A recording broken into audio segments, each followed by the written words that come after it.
예, 오늘 말씀은 마가복음 1장에 기록되는 말씀인데 이 본문과 비슷한 본문이 있는데 그래서 평행 본문이라고 얘기합니다. 그것이 마태복음 4장 17절에 있습니다. 함께 이 시간 그 말씀 함께 읽겠습니다. 시작. 이때부터 예수께서 비로소 전파에 이르시되 회개하라 천국이 가까이 왔느니라 하시더라. 아멘.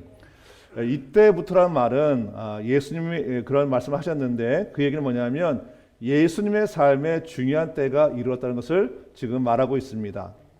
예수님은 공적 사역, 공생애가 이때부터가 시작이 된 것이죠. 예수님은 이 땅에서 공적 사역을 시작하시면서 예수님의 마음속에 품고 계셨던 중심 메시지를 오늘 선포하신 것입니다. 마태복음 4장 17절을 다시 한번 보겠습니다. 이렇게 기록되어 있죠. 회개하라 천국이 가까이 왔느니라. 아멘. 마가복음 1장입니다. 같이 말씀이 있습니다. 시작. 때가 찼고 하나님 나라가 가까이 왔으니 회개하고 복음을 믿어라. 아멘. 이 시간 예수님의 중심 메시지를 통해서 우리를 향한 주님의 뜻이 무엇인지를 이해하고 그것을 받아들이는 시간이 되시기를 주의로 축복합니다. 그리고 예수님의 제자로서 사명자로서 주님의 뜻을 이루어 드리는데 함께 참여하기를 다시 한번 소망합니다. 오늘 말씀의 포인트 첫 번째는 회개하라입니다. 오늘 성경의 말씀 마가복음 1장 15절과 평행 본문인 마태복음 4장 10절의 공통의 메시지는 회개하라입니다. 우리 같이 한번 읽어보겠습니다. 마가복음 1장 15절입니다. 시작. 때가 찼고 하나님 나라가 가까이 왔으니 회개하고 복음을 믿으라. 아멘. 또 마태복음 4장입니다. 시작. 회개하라 천국이 가까이 왔느니라. 아멘. 오늘 주님은 성도들에게 단호하게 말을 하죠. 회개하라. 아멘. 회개하라고 단호하게 말씀을 하십니다. 예수님 말씀하신 회개는 우리가 머리로 깨닫고 은혜를 받는 거로 끝이는 것이 아닙니다. 우리가 신앙생활 하면서 우리의 신앙에 진보가 없는 이유가 뭐냐면 말씀을 깨달아 알았어요.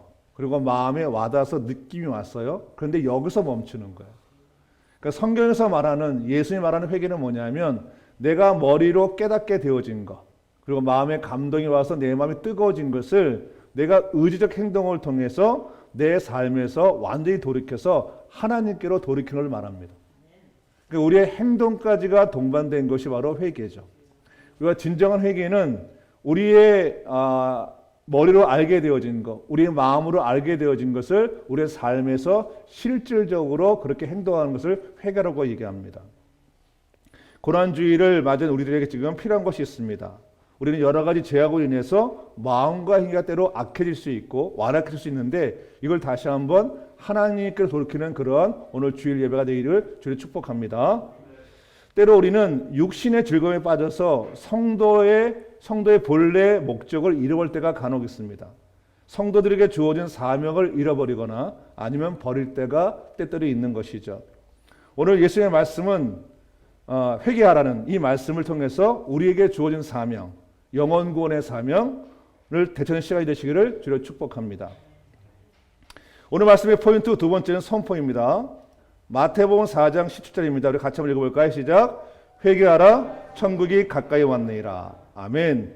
또 마가복음 1장입니다. 같이 있습니다. 시작. 때가 찼고 하나님 나라가 가까이 왔으니 회개하고 복음을 믿으라. 아멘. 예수님은 성도들에게 천국이 가까이 왔다고 말씀하세요. 그리고 주님은 다시 한번 하나님 나라가 가까이 왔다고 선포하십니다. 이 말씀 우리가 마음으로 품기를 원합니다. 마태복음 4장 17절에 있는 말씀 천국이라는 단어는 하늘나라로 번역할 수 있습니다. 우리 세번역으로 다시 한번 읽어보겠습니다. 세번역으로 시작.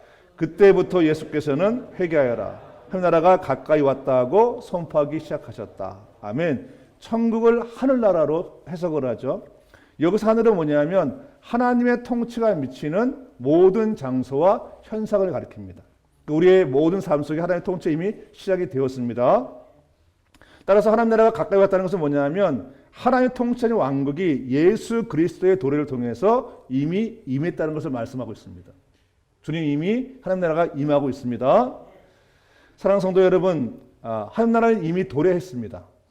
주님이 부르심에 받은 사명자의 소리는 이미 도래한 하나님 나라를 완성시키는데 우리의 삶을 드려야 합니다. 이미 도래한 그 나라를 완성시키는 곳에 우리의 마음을 써야 됩니다. 이제 복음 전파하는데 이제 적극적으로 우리가 나서야 할 때입니다. 아멘. 오늘 말씀의 포인트 세 번째는 복음 전파입니다. 우리 마가복음 1장 14절로 15절 말씀 함께 읽겠습니다. 시작. 요한이 잡힌 후 예수께서 갈릴리에 오셔서 하나님의 복음을 전파하여 이르시되 때가 찼고 나라가 가까웠으니 회개하고 복음을 믿으라. 아멘. 이 본문에 복음이라는 단어가 두 번 나와요. 예수님이 이 땅에 오셔서 가장 관심 있는 게 뭐냐면 복음이에요. 그리고 그 복음이 전파되는 것에 주의 마음이 있으세요. 그래서 예수님의 사역 중에서는 항상 이 복음에 대해서 중심부에 두셨던 거죠. 우리 마가복음 1장을 한번 보겠습니다. 38, 39절 말씀 시작. 이르시되 우리가 다른 가까운 마을로 가자. 거기서도 전도하리니 내가 이를 위해서 왔노라 하시고 이에 온 갈릴리에 다니시며 그들에게 여러 회당에서 전도하시고 또 귀신들을 내쫓으시더라. 아멘. 예수님의 삶 자체는 늘 전도하는 것, 늘 복음을 전파하는 것에 그의 삶을 다 들이셨어요. 예수님은 사람들에게 분명하게 선포하십니다. 복음을 믿으라. 아멘. 사랑하는 성도 여러분, 주님께서 진정으로 회개한 인생, 우리가 정말 주 앞에 회개를 하였다면 우리가 돌이켜서 복음 전파에 우리 자신의 삶을 드리는 것이 마땅합니다. 예수님은 자신을 믿고 따르는 제자들에게 다음과 같이 말씀하십니다. 사도행전 1장 8절입니다. 시작. 오직 성령이 너에게 임하시면 너희가 권능을 받고 예루살렘과 온 유대와 사마리아 땅까지 이르러 내 증인이 되리라 하시니라. 아멘. 주님의 관심은 어디 있냐면 땅 끝까지, 세상 끝까지 복음이 전파되는 것에, 우리가 하나님의 증인이 되는 것에 그 마음이 있으십니다. 그래서 예수님의 진정한 제자들은, 회개한 인생들은 그의 인생을 전도에 쏟아붓습니다. 우리 사도행전 5장 42절 함께 읽겠습니다. 시작. 그들이 날마다 성전에 있든지 집에 있든지 예수는 그리스도라 가르치기와 전도하기를 그치지 아니하리라. 아멘. 말씀을 자세히 보시면 예수님을 만났던 사람들, 그래서 인생을 돌이키는 그 사람들은 그들이 어디 있든 간에 성전에 있든지 아니면 집에 있든지 내 삶에 어디 있든 간에 항상 예수님이 그리스도라는 이 복음을 전파하는 것에 모든 마음을 다 쏟았어요. 저는 이 말씀을 준비하면서 오늘 사도행전 5장 이 말씀에 제 마음이 몰입이 됐어요. 여러분, 예수님의 제자들은 당대에 탁월한 사람들입니다. 할렐루야. 그들은 부유한 사람들입니다. 그들은 똑똑한 사람들입니다. 제가 가슴이 아픈 게 뭐냐면 예수님을 따랐던 12 사도들을 자꾸만 폄하하는 거예요. 그렇지 않습니다. 그들은 정신이 살아있었어요. 예수님의 제자 중에는 그 당시 독립투사도 2사람 이상 있었어요. 그래서 그들의 이 가슴팍에는 뭐가 있었냐면 늘 이 그 짧은 칼을 가지고 독립을 위해서 싸른 사람도 있었어요. 깨어있는 사람들. 그런데 그들이 예수를 만난 후부터는 인생의 방향이 완전히 바뀐 거예요. 예수님이 그리스도라는 것을 알고 난 후부터는 그들의 인생이 더 이상 나라의 독립이 아니라 예수님을 그리스도로 선포하는 것에 그 마음을 쏟았고 거기에 인생을 바쳤어요. 다시 한번 사도행전 5장을 보겠습니다. 시작. 그들이 날마다 성전에 있든지 집에 있든지 예수는 그리스도라 가르치기와 전도하기를 끝이지 아니하리라. 아멘. 다시 한번 있습니다. 시작. 그들이 날마다 성전에 있든지 집에 있든지 예수는 그리스도라 가르치기와 전도하기를 그치지 아니하리라. 무엇이 그들을 복음 전파의 모든 것을 쏟게 했을까 하는 거예요. 날카로운 이성을 가졌던 사람들, 또 삶의 기득권을 갖고 있었던 그 사람들이, 예수의 제자들이 무엇이 아쉬워서 예수님을 그리스도라 전하는 것에 그 마음을 두었고 그의 평생 동안 거기에 몰입을 했을까 하는 거예요. 그들은 그거 하지 않아도 잘 살 수 있었고요. 그거 하지 않아도 그 당대에 존경을 받을 수 있었고, 그거 하지 않아도 자기의 인생을 즐길 수 있던 사람들이에요. 오늘 말씀을 보면 복음의 진수는 뭐냐면 다른 것이 아니라 예수님은 그리스도라는 거예요. 예수님은 나의 구원자라는 거예요. 근데 너무나 잘 알고 있는 이 말씀, 예수님이 그리스도라 이 말씀이 과연 그들에게는 어떻게 다가왔길래 그가 어디 있든 간에 성전에 있든지 집에 있든지 간에 예수님을 그리스도라 전하는 것에 그치지 아니었을까?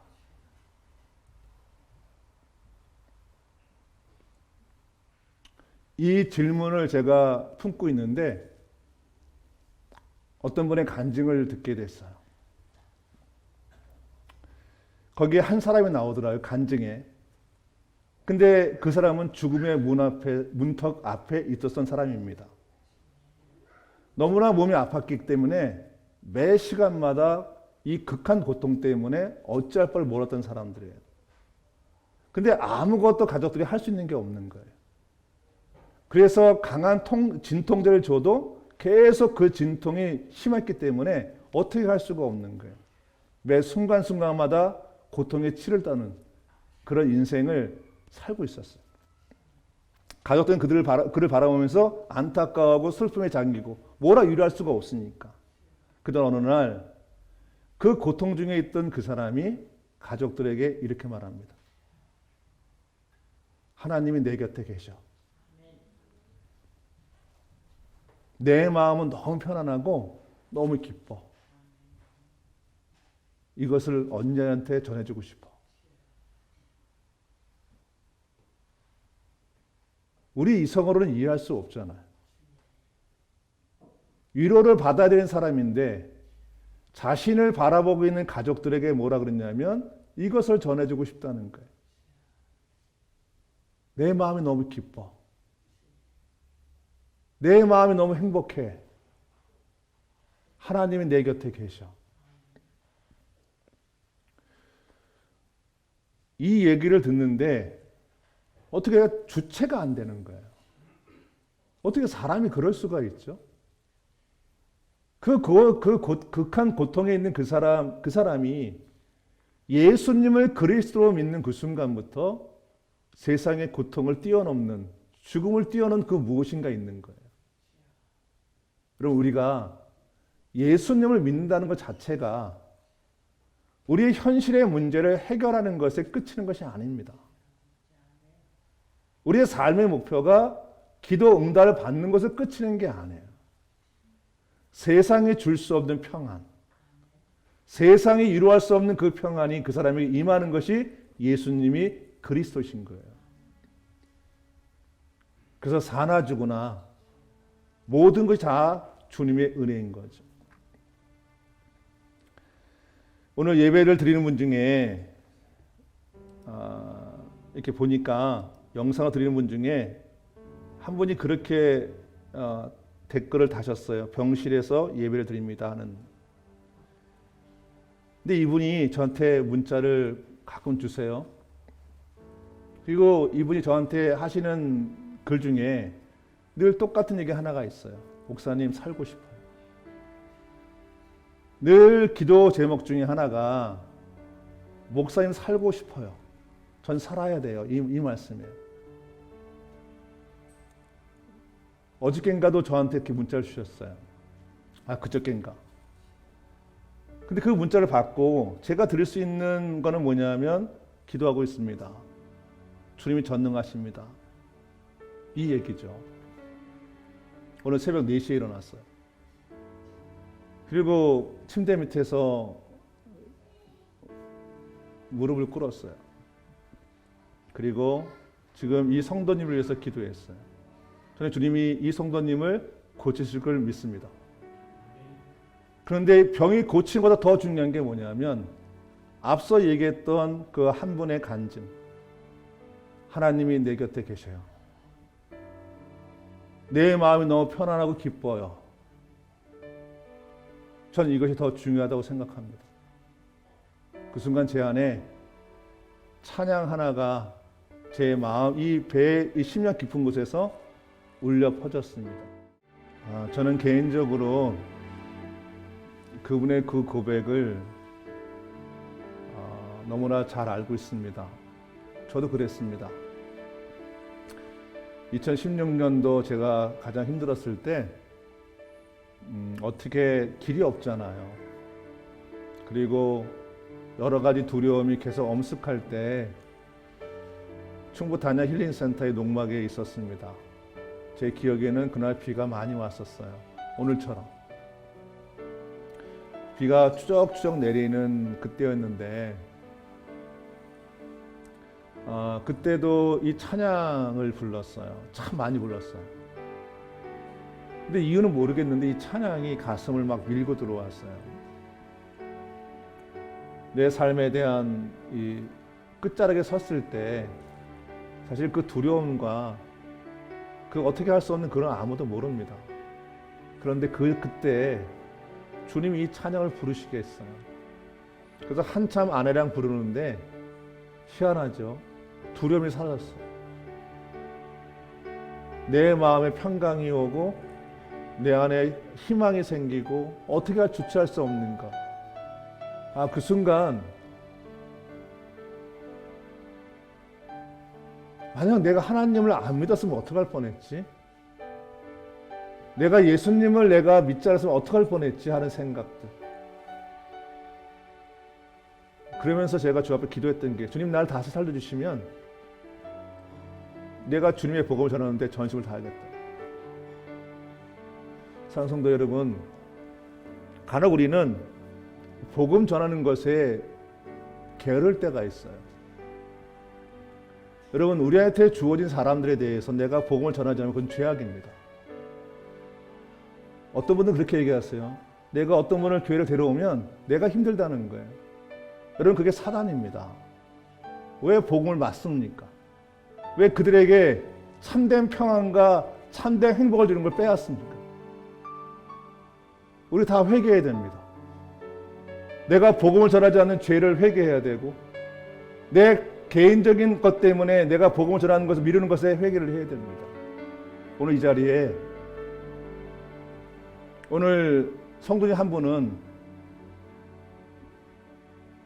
온라인을 통해서 등록하시고 훈련받고 있어요. 그분 초신자입니다.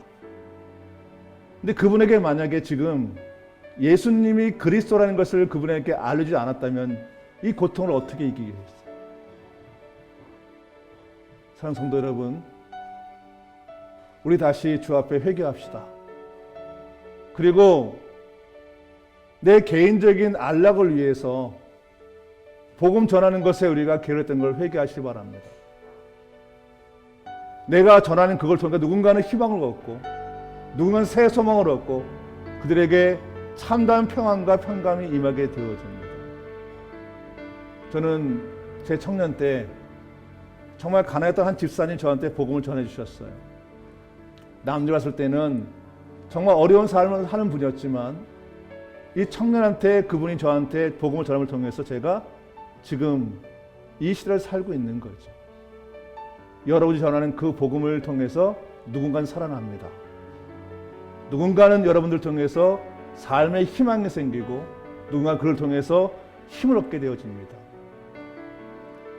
오늘 함께 찬양하면서 이 찬양할 때 은혜를 받는 것도 중요하지만 나를 돌아보는 시간이 되기를 원하고 내가 회개하는 시간이 되기를 원하고 다시 내가 사명자로서 다시 쓰는 역사가 있기를 원합니다.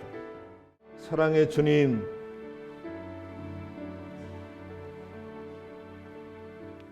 예수님이 그리스도란 그 것 외에 내가 만족할 것이 무엇이 있겠습니까? 사랑의 주님, 우리는 전적인 하나님의 은혜 가운데 구원을 얻은 하나님의 자녀들입니다. 주님, 내게 임한 이 은혜를 이제 제자가 되어서 사명자가 되어서 하나님 그 복음을 전하는 것에 우리의 모든 걸 쏟게 하여 주시옵소서. 내가 주님 앞에 구원을 받아서 내 삶에 놀라운 일이 일어났던 것처럼 이제 나를 통해서 누군가가 희망을 얻게 되어지고 구원을 얻게 되어지고 참된 인생의 행복이 무엇인가를 알 수 있도록 우리 삶 전체를 주 앞에 드릴 수 있도록 주께서 역사하여 주시옵소서. 이 하늘빛 교회를 통해서 하나님께서 이 땅에 복음이 땅 끝까지 전파되길 원하 기도하고, 오늘 함께 예배된 하나님 모든 사람들 위해 주의 진리가 강같이 흐르게 하여 주시옵소서. 주 앞에 기도합니다. 아픈 자가 예수 그리스도의 복음을 통해서 다 고침받게 하심을 감사드립니다. 사랑의 주 하나님, 이 시간 삶의 고난 중에 있고 이 시간 하나님 앞에서 간절히 기도한 모든 기도 제목들이 예수 그리스도를 선포하노니 다 응답이 되었음을 선포합니다. 사랑의 주님께서 이 놀라운 복음의 역사를 우리를 통해서 만방에 전파될 수 있도록 우리에게 성령을 부으시며 우리의 마음을 돌이키시며 우리 행동을 주님께서 바꾸는 역사를 통해서 예수님처럼 전도하는 인생을 살 수 있도록 주께서 인도하심을 감사드립니다. 지금 홀로 영광 받아 주옵소서. 예수님의 이름으로 감사하며 기도 올려 드립니다. 아멘.